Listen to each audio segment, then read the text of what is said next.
Hola, soy Elena Escalante, radiólogo vascular del Hospital Juan Ramón Jiménez, y ahora vamos a comenzar el segundo tema del curso teórico-práctico sobre ecografía de la fístula de diálisis para enfermería. Esta es mi primera experiencia con este tipo de sistema de grabación, así que os pido disculpas por anticipado. Ahora voy a compartir mi pantalla para que comencemos el estudio.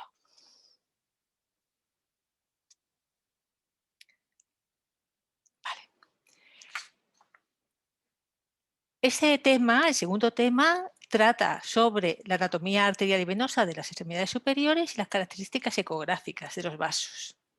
Nuestros objetivos son conocer las características ecográficas de la pared vascular, las características de la pared vascular y la imagen ecográfica de arterias y venas, así como la anatomía vascular, arterial y venosa que es relevante para los accesos vasculares de diálisis. Sabemos que la pared vascular normal tiene tres capas: la íntima, la media y la adventicia. La íntima está formada por células endoteliales, fibroblastos y tejido conectivo, y es una capa dinámica que responde a estímulos. La media es una capa muy ordenada, formada por fibras elásticas, células musculares y tejido conectivo, y da la capacidad al vaso de reaccionar a cambios hemodinámicos. Es la responsable de la vasoconstricción y la vasodilatación. Su elasticidad varía con diferentes patologías y con la edad. La adventicia, que es fundamentalmente una capa fibrosa con colágeno, es una capa firme que separa el vaso sanguíneo de los tejidos que la rodean. Esto es la imagen microscópica de un vaso sanguíneo habitual, con una capa íntima relativamente gruesa, una capa media muy ordenada con fibras alineadas y la adventicia más delgada. Según la localización y el tamaño del arteriol de la vena, el grosor de esta capa va a variar. ¿Para qué nos sirve la ecografía? Para estudiar la morfología de los vasos, fundamentalmente el grosor y las características de su pared, y el diámetro vascular. Pero tiene limitaciones, que el ultrasonido no atraviesa ni aire, ni hueso, ni metal, porque son muy reflectantes. Por lo tanto, zonas con este tipo de estructura interpuesta no las vamos a poder estudiar. Entonces, las paredes arteriales, con una ecografía buena, de alta resolución, nos van a permitir verlas como una doble línea hiperecogénica, como una vía de tren. La línea hiperecogénica exterior, la línea blanca exterior, es la adventicia. Una línea hipoecogénica intermedia, un poquito más oscura, es la línea media, la capa media, y la línea hiperecogénica interior es la íntima. En cambio, la pared venosa generalmente solo la vemos como una línea hiperecogénica sin poder distinguir en su interior.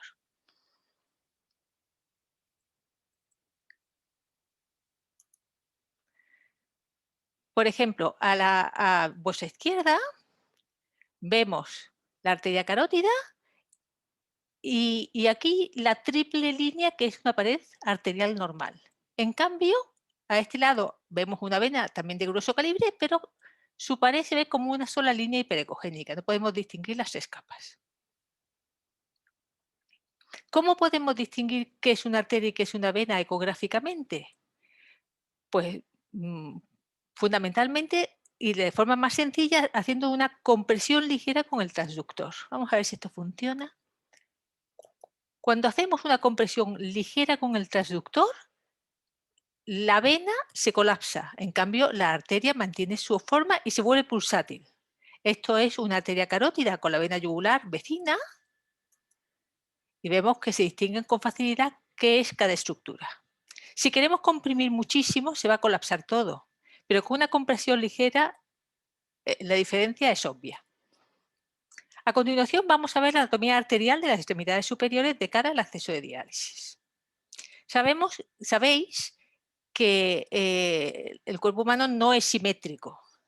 A la derecha encontramos el tronco brachiocefálico, que es una arteria grande que da lugar a su vez dos ramas, la arteria carótida común y la subclavia, y a la izquierda solo encontramos la arteria subclavia.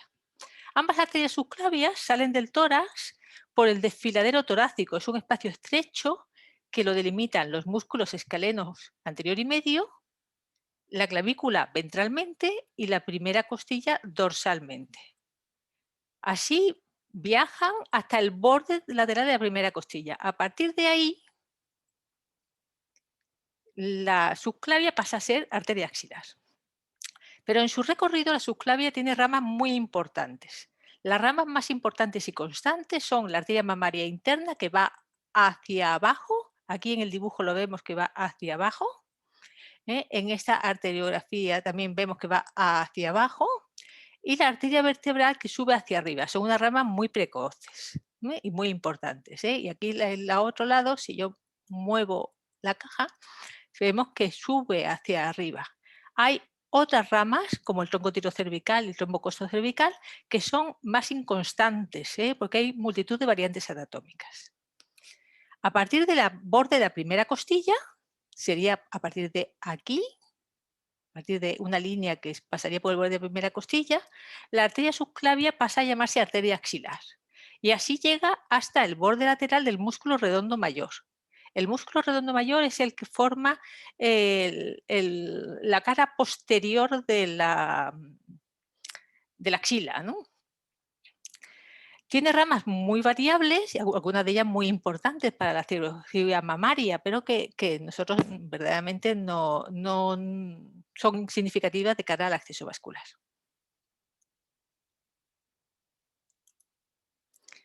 A partir de ese punto, esa arteria axilar se convierte en arteria humeral, también llamada braquial. Empieza en ese punto, en el músculo redondo mayor, y tiene alguna variante, pero rara. Fundamentalmente las arterias radiales accesorias y que puede estar duplicada en un segmento más o menos largo. Su rama fundamental es la arteria humeral profunda, que es esta rama pequeñita que vemos aquí, que es importante porque camina junto al nervio cubital por la cara posterolateral del brazo. Y si se lesiona, también puede dar lugar a lesión del nervio cubital. Además, tiene multitud de ramas musculares que no tienen así como un nombre específico. Esta es una arteriografía de una arteria humeral. Vemos a partir del borde de la primera costilla, que se ve aquí en transparencia, ya sería arteria axilar. A partir del borde del músculo redondo mayor, que sería como por aquí, hablaríamos de la arteria humeral, que llegaría hasta la flexura del codo. En el antebrazo, la vascularización, la circulación arterial es bastante más constante. Generalmente se compone de 3 arterias, que son la radial, que es este lado, que va por el borde radial, es decir, el borde del dedo gordo. La cubital, que va por el borde cubital, el borde interior, el del dedo meñique. Y la arteria interósea, que camina por la vecindad de la membrana interósea y que suele tener 2 ramas, anterior y posterior. Hay unas variantes importantes, relativamente frecuentes, que son los orígenes precoces de las arterias radial, que es bastante frecuente, y de la arteria cubital. Precoz quiere decir que se originan en la arteria humeral bastante más arriba.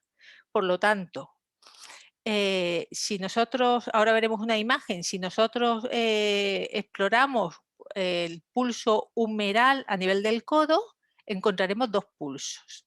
La otra variante que también sucede de vez en cuando es que la arteria interósea continúa hacia la mano, no se para en el tercio inferior del antebrazo, sino que continúa hacia la mano en forma de arteria mediana y es importante para la vascularización de la mano. Este es un ejemplo de arteria radial de origen precoz. Aquí esto es el brazo, aquí tenemos el húmero en transparencia y vemos que hay una arteria que se origina bastante más arriba y que va paralela a la arteria humeral. Es la arteria radial. Entonces, si nosotros exploráramos ecográficamente o mediante los pulsos el latido a nivel del codo, encontramos 2 latidos arteriales.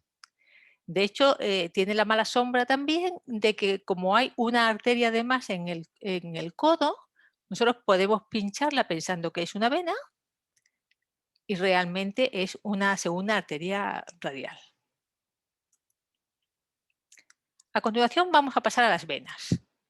La anatomía venosa de las extremidades superiores comienza realmente por la vena yugular interna, aunque no pertenezca exactamente a las extremidades superiores, su importancia de cara a la diálisis es fundamental. Esta vena es la vena más grande del cuello y comienza en el cráneo, en la fosa sigmoidea. Generalmente no tiene válvulas, excepto en la parte baja, en su base, donde puede haber una válvula en algunas personas. Nosotros la estudiamos con dificultad porque su flujo es de arriba hacia abajo. Es decir, que si nosotros inyectamos desde los brazos o inyectamos desde la vena cava, no vamos a verla, ¿eh? Por ejemplo, en ese paciente de la imagen de la derecha estamos viendo la vena yugular con contraste, la vena yugular izquierda con contraste, porque el paciente tiene aquí una estenosis y eso hace que el flujo quede remansado y se invierta el flujo en la vena yugular. La otra cosa importante del recorrido de la vena yugular interna es que en su tercio medio e inferior viaja vecina en el espacio carotidio junto a la arteria carótida común. Generalmente viaja en el exterior de esta arteria. Es decir, pero hay multitud de variantes anatómicas y a veces se colocan interiores, arriba, abajo, detrás, y si uno realiza punciones de la vena yugular interna sin guía ecográfica, puede lesionar la arteria con facilidad.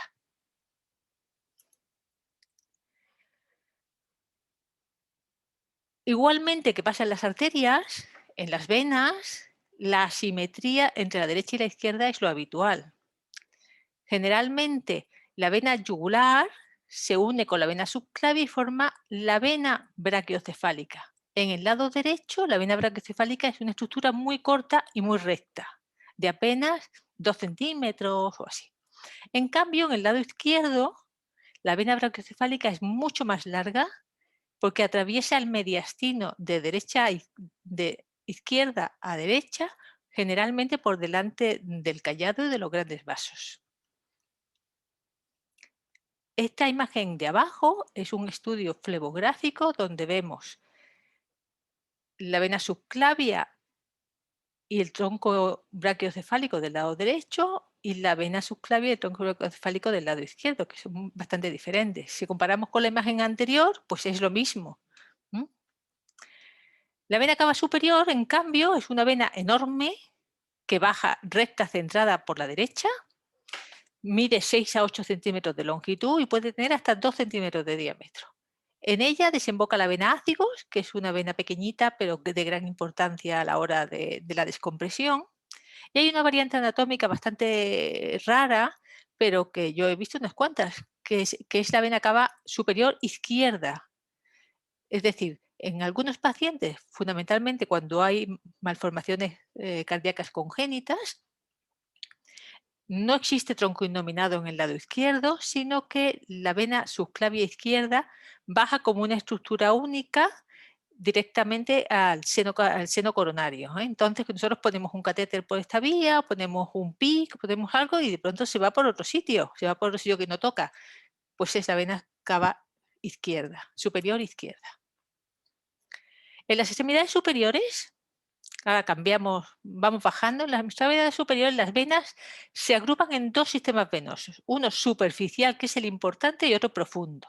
Esto es exactamente lo contrario que pasa en las extremidades inferiores. Aquí el importante es el superficial, ¿vale? Las venas profundas son venas pequeñas, pareadas, que van siguiendo cada una de las arterias. Es decir, hay dos venas radiales, dos venas cubitales, dos venas interóseas, ¿eh? Y van subiendo siguiendo las arterias. A nivel del brazo hay generalmente dos venas humerales. Estas venas humerales en el tercio superior del brazo desembocan en la vena basílica para formar la vena axilar. La vena axilar continúa, pues al contrario que la arteria, continúa hasta el borde de la primera costilla, donde ya pasa a ser vena subclavia.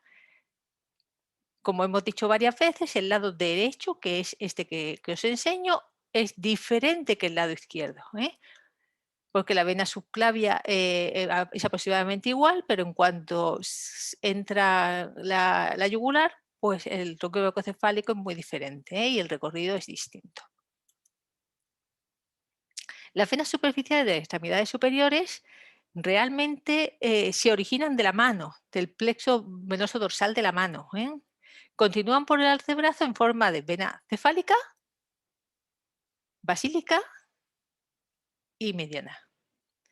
La cefálica camina por el borde radial, por el borde del lado del dedo gordo.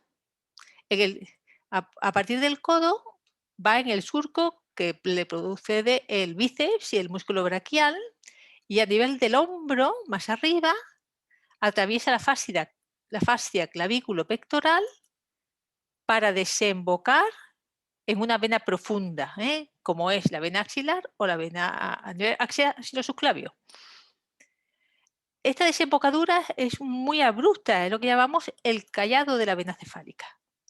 Y esto es importante porque en este punto donde se atraviesa la fascia clavículo-pectoral se produce mucho estrés en la pared vascular y puede haber estenosis y problemas. Afortunadamente no hay ninguna estructura crítica arterial o venosa que vaya siguiendo el recorrido de esta vena. La vena basílica viaja por el borde cubital posterior, cubital tirando al posterior, es decir, por el lado del dedo meñique.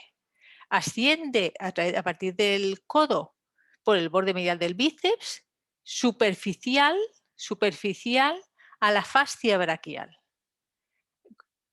Las restantes estructuras vasculares próximas, que son la arteria humeral y las venas profundas, van por dentro, por debajo de la fascia braquial. Pero hay un punto generalmente en el tercio medio del brazo en que la vena basílica se introduce también por debajo de esta fascia braquial. Y en este punto donde se introduce por debajo de la fascia braquial se pueden producir problemas porque la vena puede quedar comprimida o estenosada, producirse alteraciones en la pared. Las venas braquiales profundas se unen a la vena basílica y entonces ya se forma la vena axilar. La vena mediana es una vena importante para la enfermería porque con multitud de configuraciones da lugar a la M mediana, y es de donde se obtienen las muestras de sangre en el 90% de los pacientes. Entonces, es importante también de cara a la cirugía de la fístula de diálisis, porque en ella se hacen a menudo las fístulas que luego vamos a ver, ¿vale? Por ejemplo, ese es un ejemplo de el retorno venoso de una fístula de diálisis radiocefálica. Si vamos desde la mano que está aquí a vuestra izquierda hasta adentro, esto es un brazo derecho, podemos estudiar la vena cefálica, que después se duplica. Su duplicación contribuye a la M mediana del codo. Después sigue la vena subclavia, cefálica por el borde exterior del brazo y la vena basílica por el borde interior. Da lugar a la vena axilar, a la vena subclavia, hasta la vena cava superior. Este ejemplo, que es una composición de varias series, es un estudio flebográfico de cara a la realización de una nueva fístula de diálisis en un paciente. Podemos ver todas las venas fundamentales. Generalmente los pacientes se colocan mirándote de frente y enseñándote las palmas de las manos, ¿vale? De forma que tú siempre estás viendo el paciente con las palmas de la mano hacia adelante. Es decir, su borde radial es este y su borde cubital es el interior. Entonces vamos siguiendo las venas, cubital, interior, cefálica exterior. Fijaos que la vena cefálica está ocluida en un punto. Cubital interior, mucho más profundas las venas braquiales profundas, la cefálica exterior que hace su callado para desembocar aquí la vena subclavia, tronco denominado vena cava superior. Este otro ejemplo es un poco distinto porque no se ha realizado con contraste iodado, sino con CO2. El CO2 es un gas que se puede utilizar como medio de contraste y que permite estudios pues, de bastante calidad y sobre todo que no afecta a la función renal. Por tanto, es una buena alternativa para este tipo de pacientes. Fijaos, vemos vena cefálica, la M, vena cefálica en el brazo, vena basílica en el brazo, axilar, subclavia, cava superior. ¿Vale? La última cosa importante que tenemos que ver de la anatomía venosa de extremidades superiores es la extrema colateralidad, capacidad de colateralidad que tienen las extremidades superiores. De forma que una oclusión venosa, como la que hemos visto antes, es perfectamente bien tolerada. Por ejemplo, cuando hay oclusiones de las venas basílicas acefálicas, se desarrollan importantísimas venas colaterales del sistema venoso profundo y superficial. ¿Eh? Cuando hay oclusiones de la vena axilar o subclavia, como esta imagen de un paciente que se ve pues, con facilidad en cualquier unidad de diálisis, también se desarrollan de forma muy importante el sistema venoso superficial en el hombro, la escápula y la pared torácica. Cuando todo está ocluido, somos capaces de desarrollar venas intercostales, venas yugulares internas y externas, venas subclavias hasta del lado contralateral e incluso sistemas ácicos y hemiácicos para conectar el drenaje del hemitórax superior y de los brazos con la vena cava inferior. Y con esto hemos terminado. Muchas gracias.